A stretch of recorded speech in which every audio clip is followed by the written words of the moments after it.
God, wala pa yung bus.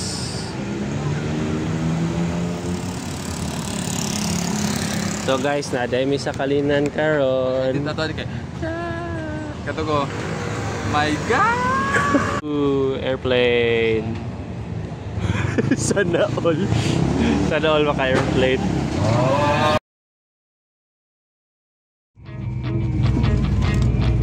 Adventure.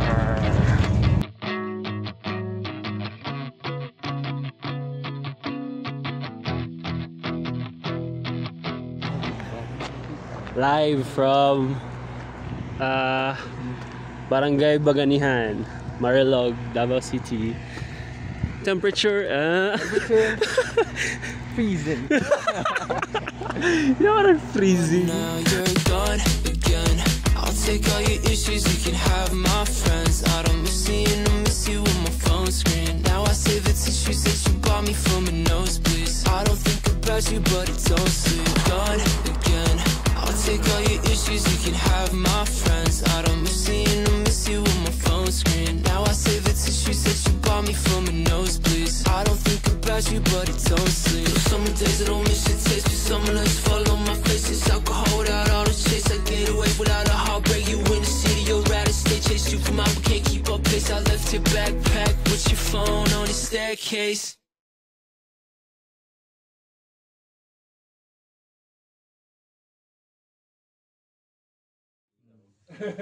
Go.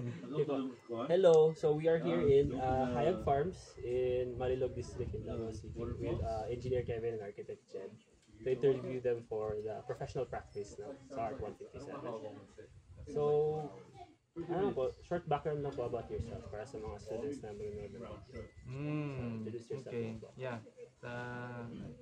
Of course, I'm Jed. I'm licensed architect. Graduated from UP Diliman. Huwag niyo na tanong yung year. Yeah, yan. And then 8 specialty is really resort and hospitality. So I used to do hotels. And then 2019 I resigned from Ayala Hotels and Resorts Corp and went into Bamboo Education. Yeah. I'm Kevin, civil engineer, graduated from Notre Dame and took my master's in Mapua in Manila. So my main focus actually is on construction engineering. So I started sa Megaway Construction, and then when I go back to Davao, I became a contractor and then teach part-time sa MCN, Malayan College, Mindanao. And then in 2021, I joined the Bamboo Bootcamp. And then, yun na yung sunod-sunod na nangyari. Short lang po din, anong history ng Hayag Farms ko? As we all know nga, nag-start siya before pandemic po ba nag-start yung Hayag Farms ko? Or during pandemic. So, ano po, short lang, paano nabuo yung Hayag Farm for the past 4 years? It was actually Rika was here. So a bamboo village when she was standing here. And then remembered the course she took when during one of my workshop, and then called up na sige let's start planting here.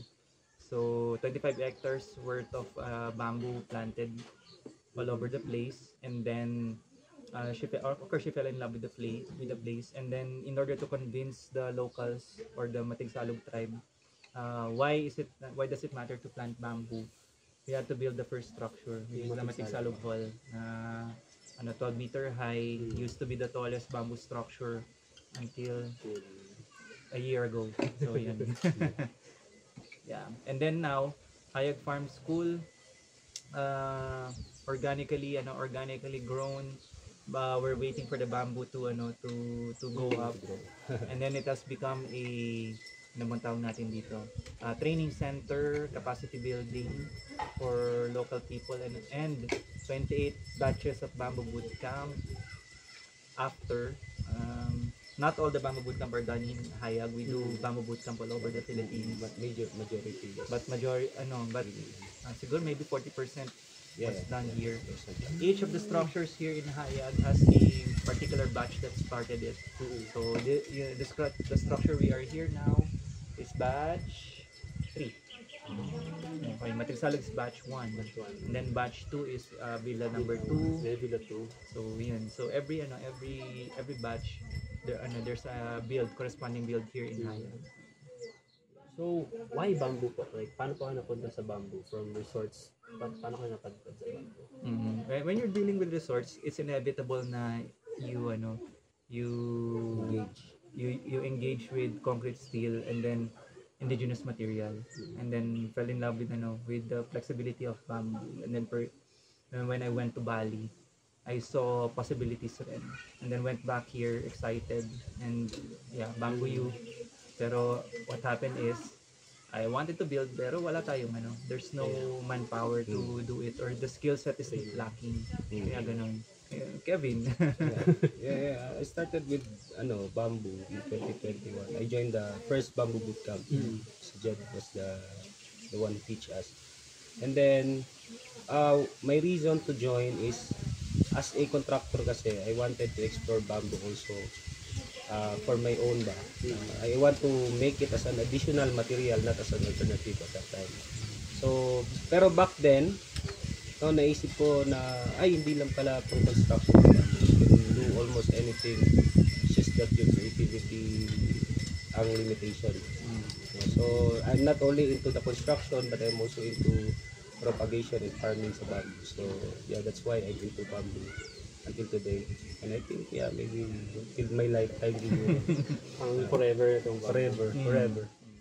So, sa Hayag Farm School po, in managing and training mga builders, what are some mga common na parang struggles building up the workforce? First is resistance from the tribe, or resistance from the local. So, nung una namin, ang daming siyempre, hindi ka taga rito, bisita ka lang. Siyempre, yung may mga old locals na ano itong lugar na to, ganyan. So, kailangan may mga rules like yung employees nyo dapat dito sa amin galing. Pero siyempre, mahirap mag-build ng leadership pag wala ka pang skills, diba? So eventually nag-employ kami ng labas, and then nangyari na inaaway yung mga tao namin kasi hindi yan taga rito, hindi yan pwedeng mag-astig-astigan dito. Yan, mga ganyan. I guess skill set. So if they're starting from scratch, you have to be very patient. So yung learning curve with bamboo, medyo matagal. So it took us 3 to 4 years, and then we brought 2 carpenters recently in Bali. And then and then they were working on the structure side by side with Balinese craftsmen. So their level is already on par with the so okay na. What's left na lang is finishing na. Number 2, of course, professionally, we call it integrity ba? What does it mean? What do you do when other people are not looking? So yan. So if there's no supervisor, no manager, if your people or your staff have integrity, no problem, may iwan-iwanin mo yan. But if not, ganun rin. Yeah, same rin with mga students. So to generate in the area on the topic of generating interest, how do we start generating interest in students for bamboo construction? So Ako? this is where it starts. For me, siguro exposure to bamboo structures. Yeah. Number one. Structures. And then yung mga furnitures depende na kasi sa interest yung mga pero structures na wow talaga. Kasi pag mga bamboo bahay kubo, okay lang. Pero pag mga pwede pa lang dito, iba pa lang feel sa loob. Yan, exposure. Especially sa designers, sa mga architects, sa mga civil. For me, ano lang eh, one term lang yan eh. So, not just with bamboo, for architects, travel. Mm. It's really, Travel ano, with a purpose. Hindi travel with a travel- purpose, not travel. not traveling for ano sightseeing purpose, but travel education. Para during sa pandemic po, paano niyo po na-sustain yung Hayat Farm? So, how did you work with Okay. the pandemic setbacks? Easy. Hayat Farm School is a farm. Mhm. So it is categorized as anong tawag natin doon? Priority di ba? Priority upward ka. So it is part of the priority industries. So it's easy to get travel documents. Organic agriculture. Ay, This okay. is, farm agri is a priority industry. So Pero you mean sustain the construction? Oh, you sustain the building, the So environment. upper ka. So we're able to do bamboo bootcamp regardless. Kasi naman siya, it's really farm-based na training. Yeah. So we're able to do workshops during that time. And then tuloy-tuloy lang yung construction during pandemic. Alright.